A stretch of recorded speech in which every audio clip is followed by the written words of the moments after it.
नमस्कार. अज्ञाताविषयीचं भय हे भावनेचं सर्वाधिक पुरातन व प्रखर रूप म्हणावं लागेल. या भयाला स्थलकाल सापेक्षतेचं परिमाण नाही. ते सनातन आहे, विशुद्ध आहे आणि म्हणूनच कदाचित सर्वाधिक तीव्र आहे. आज आपण ऐकणार आहोत भयकथेचे सम्राट रत्नाकर मतकरी यांची कथा तळ्याकाठची हिरवळ. त्यांच्या रंगांधळा ह्या कथासंग्रहामध्ये ह्या कथेचा समावेश केलेला आहे. ऐकूया तळ्याकाठची हिरवळ. रात्रीचे 9 वाजून गेले होते. फोन घणघणला. Hello, Pradhan here. मी फोन उचलला. विनायकराव, मी संजीवनी बोलते. हॅलो संजीवनी ताई, काय म्हणताय? हे आलेत का तिकडे? कोण? नानासाहेब? नाही हो, अजून घरी नाही आले हो, म्हणून काळजी वाटते. तसे कधी बाहेर राहत नाही सांगितल्याशिवाय. ऑफिसातच उशीर झाला असेल. मी तासभर फोन करते तिथे, पण एंगेज लागतोय. कदाचित बिघडला असेल. मी आणखीन 1-2 अंदाज सांगितले, पण संजीवनी ताईंनी तिथेही आधीच चौकशी केलेली होती. बरं, ठेवते मी फोन. कुठेतरी गेले असतील कामाला आणि तिथेच उशीर झाला असेल. 10 वाजता मी करतो तुम्हाला फोन. ईश्वर, एवढी काय काळजी करता? येतील ते. मी आपली सहज चौकशी केली. संजीवनीताईंनी फोन खाली ठेवला. वर्करने त्या काळजी नसल्यासारखं दाखवित असल्या तरी मी ओळखलं होतं. खरोखर काळजी वाटल्याशिवाय त्यांनी फोन केला नसता. 10 वाजता मी परत फोन केला. नानासाहेबांनीच तो उचलला. Sorry for the trouble Vinayak. हिने तुला उगाचच घाबरवून सोडलं. मी 15-20 मिनिटांपूर्वी आलो. ऑफिसातच होतो. कामात कुणी डिस्टर्ब करू नये म्हणून फोन उचलून ठेवला होता. संजीवनीताई काळजीत पडल्या होत्या. काहीतरीच तिचं. अरे, मध्ये मी आजारी होतो ना, तेव्हापासून ती मला अगदी लहान मुलासारखी जपायला लागले. हे मात्र खरं होतं. मध्यंतरी नानासाहेब खूप आजारी होते. आजार कसला होता हे काही निश्चित झालं नाही, पण थोडासा नर्व्हस ब्रेकडाऊनचा अटॅक होता असं म्हटलं ना तरी चालेल. नानासाहेब आता 50च्या घरात होते. त्यांची स्वतःची चार्टर्ड अकाउंटन्सची फर्म तुफान चालत होती. हाताखाली कितीही माणसं ठेवा, काम त्यांना पुरून उरत होतं. अशा परिस्थितीत एके दिवशी अतिश्रमाने नानासाहेब आजारी पडले. तर त्यात कुणाला नवल वाटण्यासारखं नव्हतं. ऑफिसमध्ये कुणाला काहीतरी सूचना देताच त्यांना चक्कर आली. नंतर इतका वेळ ते बेशुद्ध राहिले की सगळ्यांच्या तोंडचं पाणी पळालं. त्यांना हॉस्पिटलमध्ये ठेवण्यात आलं. बरं होऊन हिंडू फिरू लागले तरी कधी काही लक्षात ठेवण्यात थोडाफार घोटाळा होई. बोलता बोलता मध्येच गप्प होत. इतकी वर्ष सतत राबवल्याबद्दल जसा काही बुद्धीनंही हा सूडच घेतला होता. पण त्यातूनही हळूहळू त्यांचा तोल सावरला. आता डोक्याला आणि शरीरालाही अतिश्रम घ्यायचे नाहीत अशी डॉक्टरांनी सक्त ताकीद दिली होती. पण पुन्हा पाहावं तर नानासाहेब ऑफिसात उशिरापर्यंत बसून नको इतके श्रम करायला लागलेले दिसत होते. पण नानासाहेब, डॉक्टरांनी तुम्हाला, अरे डॉक्टर को मारो गोली, माझी फर्म चालवायला काय डॉक्टर येणार आहे असं म्हणून कसं चालेल नानासाहेब? काळजी घ्यायला हवी. Okay okay okay. हां, हसत हसत नानासाहेबांनी फोन खाली ठेवला. महिनाभराने पुन्हा हाच प्रकार. संजीवनी ताईंचा घाबराघुबरा फोन आणि नंतर नानासाहेबांची दिलगिरी. पण 4 महिन्यांनी याहीपेक्षा गंभीर गोष्ट घडली. रात्री 8:30च्या सुमाराला संजीवनीताई स्वतःच उठून माझ्याकडे आल्या. त्यांचा चेहरा चिंतातूर होता. पोशाखही नेहमीसारखा टापटीप नव्हता. मुख्य म्हणजे इतक्या उशिराचं घराबाहेर पडणं त्यांच्या शिस्तप्रिय स्वभावाला धरून नव्हतं. एकट्याच आलात? हो. हे अजून घरी नाही आलेले. येतील हो. ऑफिसात उशीर झाला असेल. नाही ना, मी बघून आले ऑफिसात. ते नाही आहेत तिथे. असं होय. मी त्यांना कॉफी देत म्हटलं. मला वाटलं अलीकडे ते पुन्हा अधिक श्रम करायला लागलेत की काय. मध्ये 2-4दा तुमचा फोन आला ना, तेव्हा त्यांना असंच खूप काम आलं होतं. हो ना? हो. गेल्या 4 महिन्यात पुष्कळदा ते उशिरा आले. त्यात बहुतेक वेळेला ऑफिसात उशीर झाल्याची सबब त्यांनी सांगितली. सबब? हो.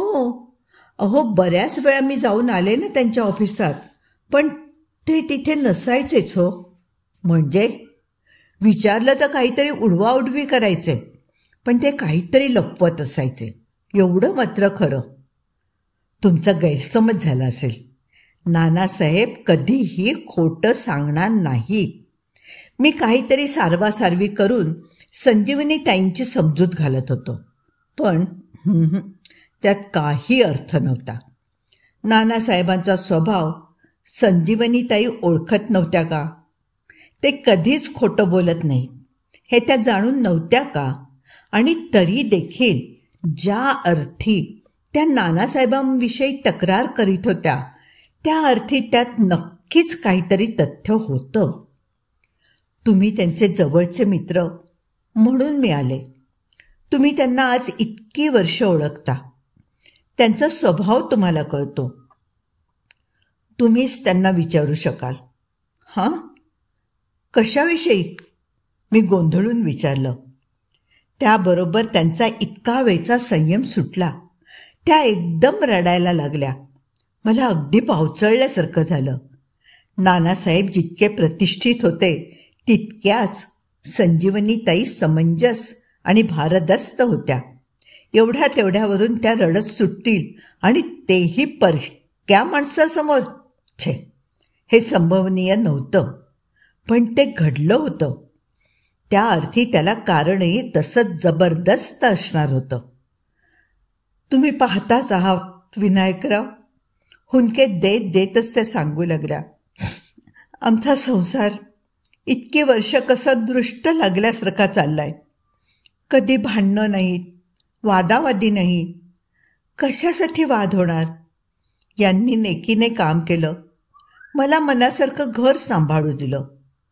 मुलगा देखील समजूतदार निघाला. अभ्यासात हुशार निघाला. हल्ली आजारी पडले तोपर्यंत तब्येतीची कधी तक्रार नाही. कधी कुठल्या बाईकडे त्यांनी मान वर करून पाहिलं नाही. आणि आता यांना या वयात, भरल्या संसारात ही कसली अवदसा आठवली हो. मी चमकलो. काय सांगत होत्या संजीवनीताई? नानासाहेबांच्या बाबतीत हे कसं शक्य आहे? तरुण वयातसुद्धा ते कधी मुलींशी बोलले नाहीत. त्यांच्या त्या विषयातल्या अलिप्तपणाची आम्ही मंडळी कायम थट्टा करीत असू. या बाबतीत त्यांचा सभ्यपणा लाखात सापडणार नाही असा होता. असा साधा सरळ माणूस बाईच्या फंद्यात सापडला असेल? ही कल्पना देखील करणं कठीण होतं. नुसती कल्पना नाही, माझी आता तर माझी खात्री झाली आहे, संजीवनीताई म्हणाल्या. दुसरं काहीही असतं तर ते माझ्याकडे बोलल्या वाचून राहिले नसते. पण हे काहीतरी असं असल्याशिवाय उशिरा घरी परत येणं, ऑफिसमध्ये नसणं, नेहमीची कामं चुकणं, असलं काही व्हायचं नाही. परवा मला त्यांच्या बुशर्टच्या खिशात हॉटेल बिल मिळालं. एरवी ते चुकूनही कधी हॉटेलमध्ये जात नाहीत. त्यांच्या वस्तू शोधायच्या हे मलाच कसं तरी वाटतं. नाहीतर आणखीन खूप सापडलं असतं मला. मला बोलायला काहीच सुचेना. पती पत्नीमधल्या या अवघड संकटाविषयी परकं माणूस काय बोलणार. त्यातून ती पती पत्नी या दोघांच्या इतकी सज्जन, सुसंस्कृत आणि एकमेकांवर प्रेम करणारी असली तर मग बाब अधिकच नाजूक. मी संजीवनी ताईंची समजूत घालण्याचा नाद सोडून दिला. पण तुम्ही त्यांना काहीतरी सांगून बघा ना, संजीवनी ताई म्हणाल्या. विचारा, आजवरचं त्यांचं प्रेम गेलं कुठे? विचारा, आजवर मी त्यांना काही कमी पडू दिलंय का? कदाचित ते मला नाही सांगू शकणार. असं काहीतरी ते तुमच्याकडे बोलतील. या गोष्टी पुरुषांकडे अधिक चांगले बोलतात. माणसामधली नाती किती चमत्कारिक असतात. दोन माणसं एकमेकांना आपलं सर्वस्व समजतात, पण त्यांच्यात परकेपणा आला म्हणजे तिसऱ्यालाच आपला म्हणतात. त्यांच्या संसारावरची ही आपत्ती टाळण्यासाठी जमेल ते सारं करेन असं आश्वासन मी संजीवनी ताईंना दिलं. पण नानासाहेबांकडे हा विषय काढायचा कसा, या चिंतेचा डोंगर छातीवर येऊन पडला. नानासाहेबांचा सज्जनपणा याही वेळेला माझ्या अनुभवाला आला. मी या विषयाचं नुसतं नोम करताच त्यांनी सारं काही मोकळेपणाने कबूल करून टाकलं. पिण्याची त्यांना फारशी आवड कधीच नव्हती, पण अलीकडे डॉक्टरांनीच त्यांना दीड पेग घेण्याचा सल्ला दिला होता. विस्कीच्या ग्लासची खेळत खेळत नानासाहेब मला म्हणाले, विनायक, या गोष्टी लपवून ठेवण्यात काहीच अर्थ नसतो. या ना त्या प्रकाराने त्या उघडकीला येतातच. तेव्हा मी तुला सारं काही सांगून टाकायचं ठरवलंय. तिचं नाव आहे मार्था. वयाने माझ्यापेक्षा निम्म्याहून कमी, म्हणजे बघ अशी 25च्या आतली आहे. रूपाने मध्यम आहे, पण तरुण असल्यामुळे चांगली दिसते. शिवाय राहते चांगली, फॅशनेबल. अर्थात संजीवनीची सर तिला नाहीच. तिच्या मानाने मार्था खूपच थिल्लर, उथळ आहे. पण वेळ मजेत जातोय. आपण तरुण आहोत असं वाटतं. आता मी काय बोलणार? तुमच्या हातून हा वेडेपणा होतोय असं मी कसं सांगणार? कारण त्यांना त्या आधीच माहीत होतं. ती कोण मार्था होती तिच्यापेक्षा संजीवनीताई केव्हाही उजव्या होत्या हे त्यांनी स्वतःच कबूल केलं होतं. पण या गोष्टी बुद्धीच्या नसून मनाच्या असतात, हेच खरं. असल्या प्रेम प्रकरणातून पुरुष आपलं गेलेलं तारुण्य शोधित असतो. त्यासाठी कितीही मोठा धोका पत्करत असतो. पण पुरुषाच्या स्वभावातला हा दुबळेपणा मी संजीवनीताईंना कसा पटवून देणार? त्यांनी माझ्यावर सोपवलेलं रदबदलीचं काम मी पार पाडायचं ठरवलं. पण त्या बाबतीतही नानासाहेबांनी मला निरुत्तर केलं. त्या बुद्धिमान माणसाने या गोष्टीचा सगळ्या बाजूंनी विचार केला होता. ग्लासातली व्हिस्की संपवत ते किंचित हसून म्हणाले, अर्थात संजीवनीवरील मी संजीवनीवर अन्याय करतोय ह्या भानगडीने मला कल्पना आहे त्याची. ह्या विचाराने मनात खूप गलबलून येतं रे कित्येकदा. पण काय करायचं, माणूस असहाय असतो अशा वेळेला.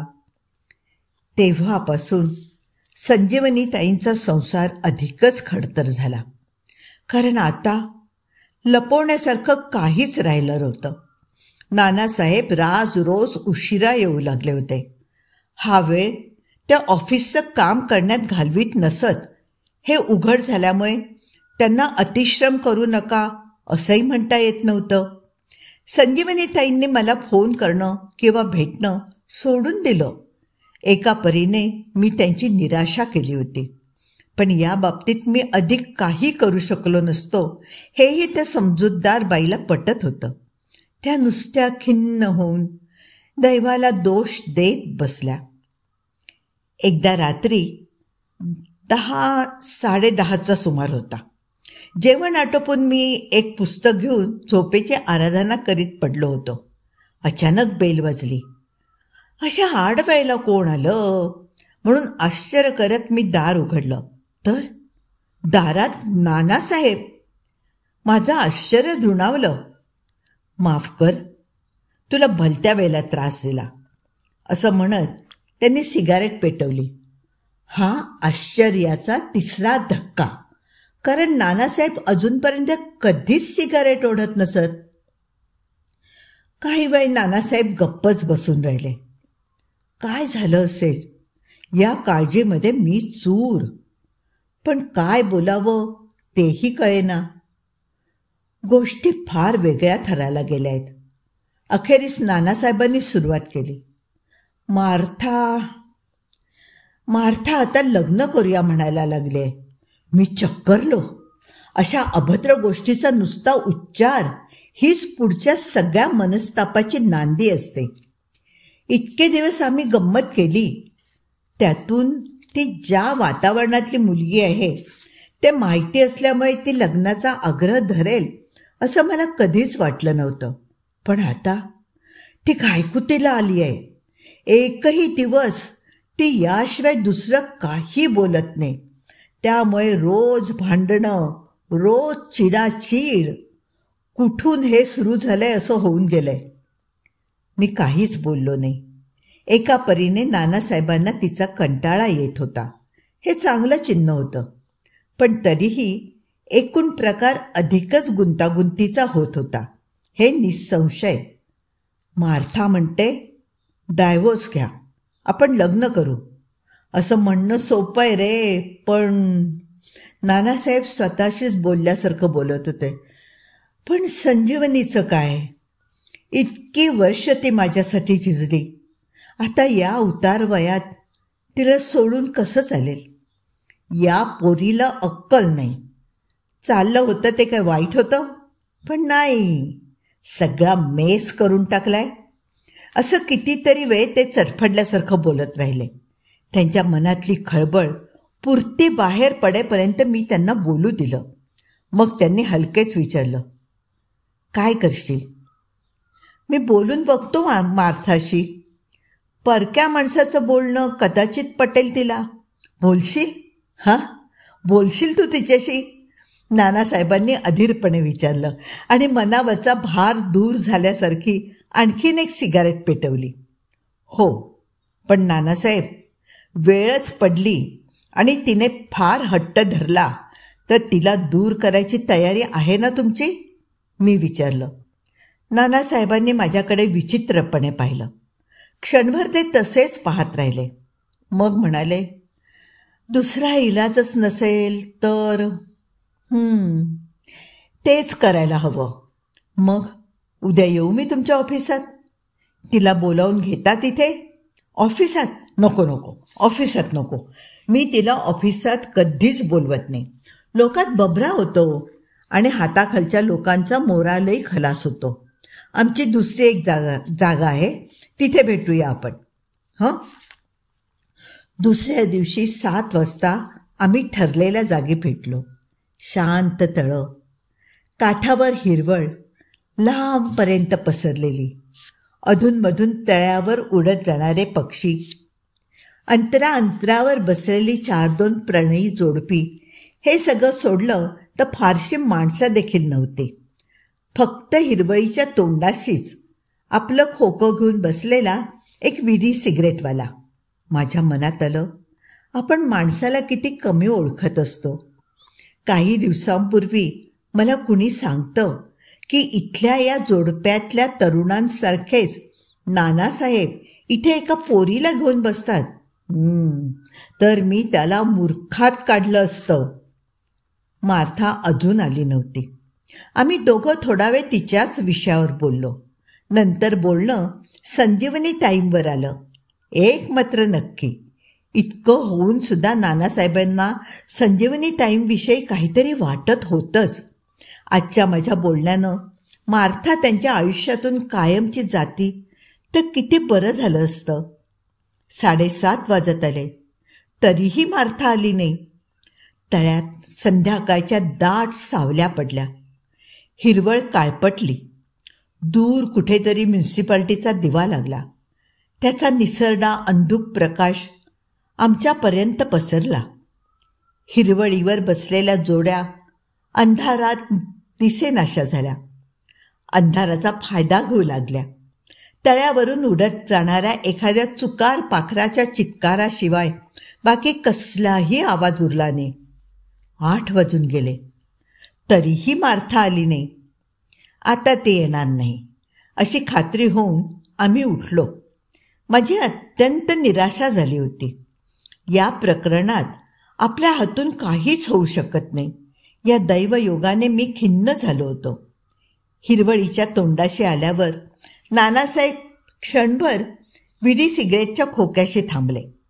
सिगरेट विकणारा पोरसवदा तरुण नेहमी पाहिल्यामुळे नानासाहेबांना चांगलाच ओळखत असावा.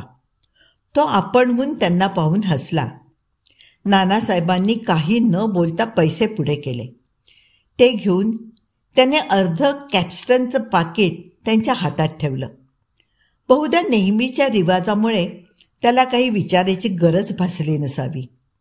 आपल्या कारने मला घराशी सोडून नानासाहेब निघून गेले. मात्र वेगळं होण्यापूर्वी आम्ही मध्ये 1 दिवस सोडून 3ऱ्या दिवशी मार्थाला भेटण्याचं ठरवलं. पण तो 3रा दिवस इतका चमत्कारिक उगवला.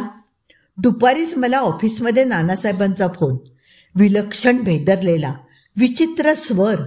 घाईघाईने त्यांनी मला एका पोलीस स्टेशनचा पत्ता दिला आणि अशील तसा निघून ये, मी तिकडेच जातोय असा तातडीचा निरोप सांगितला. मी काही विचारायच्या आत त्यांनी फोन खाली ठेवला देखील. Police station? बापरे, आता आणखीन कसली नवीन भानगड उद्भवली असेल या विचाराने मी गोंधळून गडबडून गेलो. पोलीस स्टेशनवर मी नानासाहेबांच्या आधीच पोहोचलो. नानासाहेब गाडीतून उतरले. ते जवळजवळ धावतच पोलीस स्टेशनात जाऊ लागले. त्यांच्या चेहऱ्यावर नुसती प्रेत कळा आली होती. काय झालं नानासाहेब? नानासाहेब, मी विचारत राहिलो. नानासाहेब, आज जाऊ नका. आधी मला सांगा काय झालं? नानासाहेबांनी जणू माझे शब्दच ऐकू येत नव्हते. झपाटल्यासारखं त्यांनी मला बाजूला ढकललं. एका झेपेत ते चीफ पोलीस इन्स्पेक्टरच्या टेबलाशी गेले आणि कसे बसे म्हणाले, please arrest me. I have murdered my girlfriend. दुसऱ्या क्षणी ते खाली कोसळले. पोलीस स्टेशनवर एकच गडबड उडाली. मी नानासाहेबांची ओळख पटवून देताच चीफने स्वतः जातीने लक्ष घालून भराभर साऱ्या गोष्टी केल्या. लगेच डॉक्टरांना बोलवण्यात आलं. संजीवनीताईंना फोन करताच त्या एकदम खचून गेल्या. कसं बसं धैर्य गोळा करून त्या पोलीस स्टेशनवर आल्या. नानासाहेब लवकर शुद्धीवर येण्याचं चिन्ह नव्हतं. त्यांना ताबडतोब हॉस्पिटलमध्ये हलवण्यात आलं. मागच्या वेळी ज्या डॉक्टरने त्यांना ट्रीटमेंट दिली होती तोच याही वेळेस त्यांच्या दिमतीला देण्यात आला. पोलीस इन्स्पेक्टर हॉस्पिटलवर सारखे फेऱ्या घालत होते. नानासाहेब पूर्ण शुद्धीवर आल्यानंतर त्यांना त्यांचा जबाब घ्यायचा होता. 2 दिवसांनंतर नानासाहेबांनी जबाब दिला. आम्ही मार्थाची वाट पाहिली. त्याच्या दुसऱ्याच दिवशी तळ्याकाठी नानासाहेब मार्थाला भेटले. आदल्या दिवशी न येण्यावरून आणि तिच्या लग्नाच्या कायम आग्रहावरून चिडाचिड झाली. नानासाहेबांचा तोल सुटला आणि त्यांनी तिचा गळा दाबला. तिचा श्वास थांबल्याची खात्री होताच त्यांनी तिला तळ्यात ढकलून दिलं. कोणी पाहिलं नाही याची खात्री करून ते घरी परत आले. पण दुसऱ्या दिवशी मनावरचा ताण वाढत गेला आणि त्यांनी पोलिसांच्या स्वाधीन व्हायचं ठरवलं. जबाबानंतर पोलिसांच्या प्रश्नांना उत्तरं देताच नानासाहेब पुन्हा बेशुद्ध पडले. ते बऱ्याच तासांनी शुद्धीवर आले. संजीवनीताईंच्या डोळ्यातलं पाणी खळत नव्हतं. पोलिसांचा तपास चालूच होता. रोज एकदा तरी स्वतः चीफ हॉस्पिटलमध्ये फेरी मारून जायचे. ते आले की संजीवनीताई खोली बाहेर जात. पोलीस त्यांना डोळ्यासमोरही नको होते. त्यात पोलीस फोर्सचे एक डॉक्टर येऊन नानासाहेबांशी सतत एकांतात बोलत. बहुधा त्यांचा आजार हे ढोंग तर नाही ना, हे जाणून घेण्यासाठी. विनायकराव, एकदा वाटतं हे बरे व्हावेत, संजीवनीताई मला एकदा डोळ्यात पाणी आणून म्हणाल्या. आणि एकदा वाटतं की बरे होऊन जन्मठेपेवर जाण्यापेक्षा इथेच असेच हॉस्पिटलमध्ये पडून राहावेत. एवढा बुद्धिमान प्रतिष्ठित माणूस, पण त्याच्याहून निम्म्या वयाच्या मुलीने त्याची आणि त्याच्या संसाराची वाताहत केली होती आणि बदल्यात स्वतःचा प्राण गमावला होता. संजीवनीताईंच्या मनात काहीही असलं तरी डॉक्टरांनी त्यांना 10 दिवसात घरी जायची परवानगी दिली. ज्या काळ वेळेला संजीवनीताई घाबरत होत्या ती अखेरीस आली. ज्या दिवशी सकाळी नानासाहेबांना घरी आणलं त्याच संध्याकाळी पोलीस इन्स्पेक्टर घरी आले आणि त्यांच्याबरोबर एक पोरसौदा तरुण. त्याला पाहताच वाटलं की आपण याला कुठेतरी पाहिलंय, पण कुठे बरं आठवेच ना. हां, आणि मग आठवलं, हा तो हिरवळीजवळचा विडी सिगरेटवाला. हां, पोलिसांच्या बरोबर. म्हणजे बहुधा याने नानासाहेबांना मार्थाला तळ्यात ढकलताना पाहिलं असणार. प्रत्यक्षदर्शी, आय विटनेस.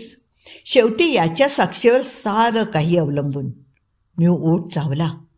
आधीच जर हे लक्षात येतं तर त्याची भेट घेता आली असती. त्याने नक्की काय पाहिलं हे विचारता आलं असतं.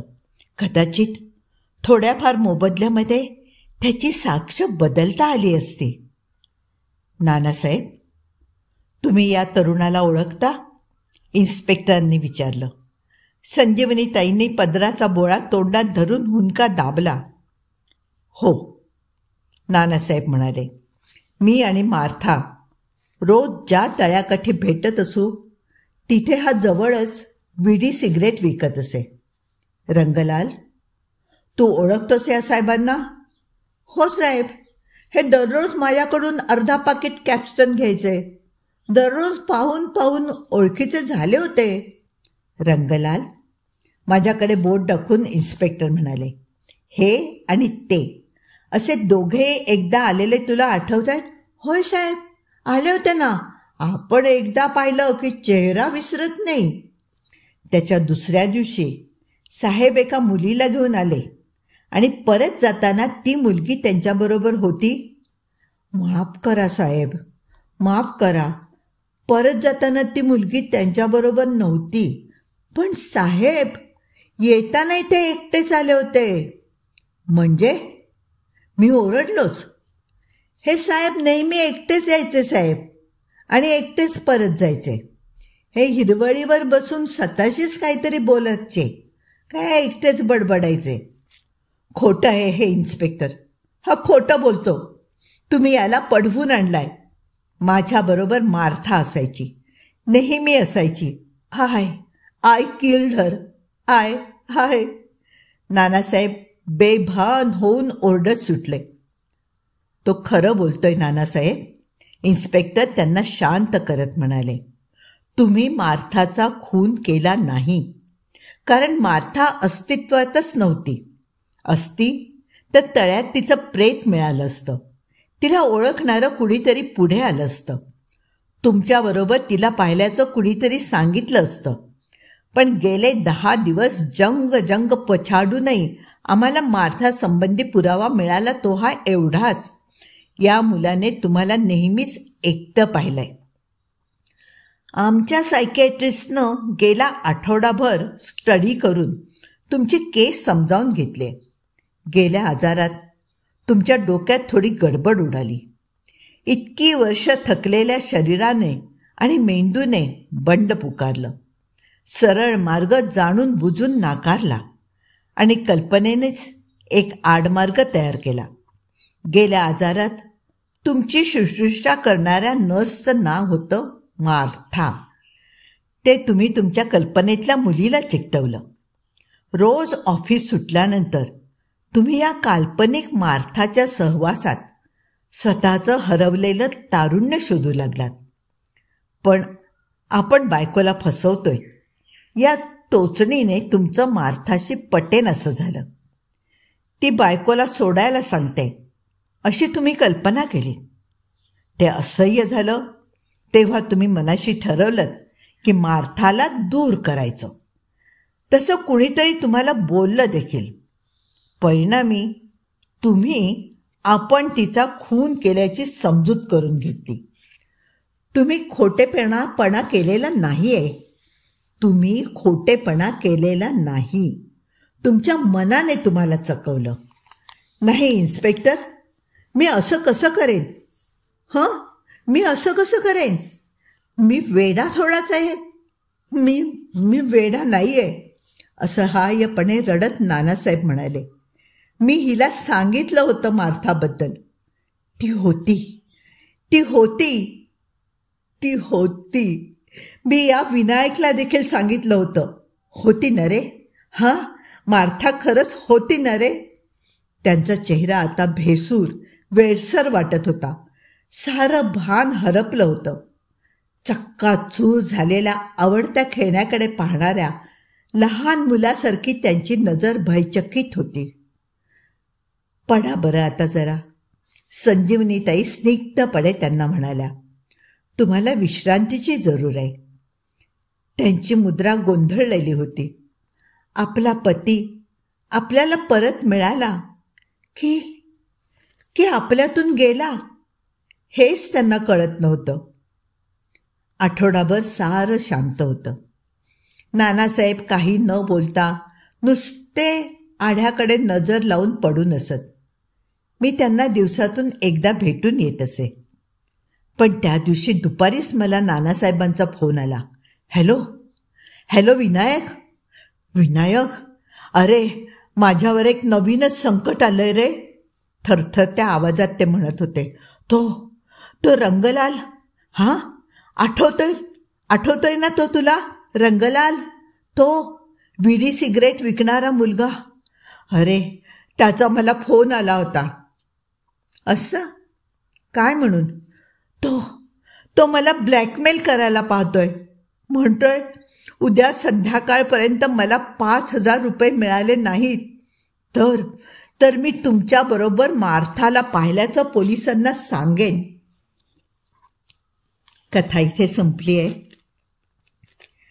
मतकरींच्या गूढ कथालेखनातून गुढाचा आणि भयाचा विविध पातळ्यांवर, विविध स्वरूपात आणि विविध माध्यमातून प्रत्यय घडतो. आणि हे श्रेय त्यांच्या कथेतील ताजेपणाचं गमक ठरतं. पुन्हा भेटूया नव्या कथेसह.